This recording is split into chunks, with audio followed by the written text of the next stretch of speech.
রাজশাহীতে ট্রেনের ধাক্কায় হাসিনা বেগম নামে এক নারীর মৃত্যু হয়েছে। বুধবার সকাল 8:30টার দিকে নগরীর গৌরহাঙ্গা রেল গেটে এই ঘটনা ঘটে।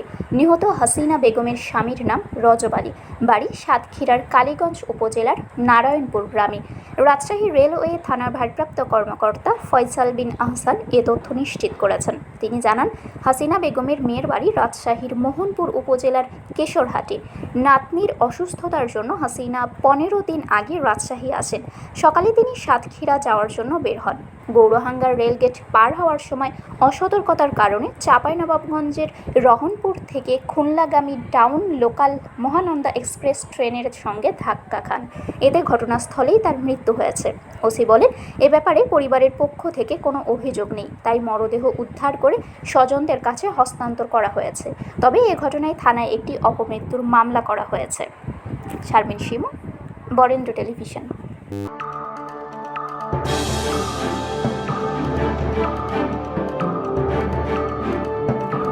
Audio Jungle.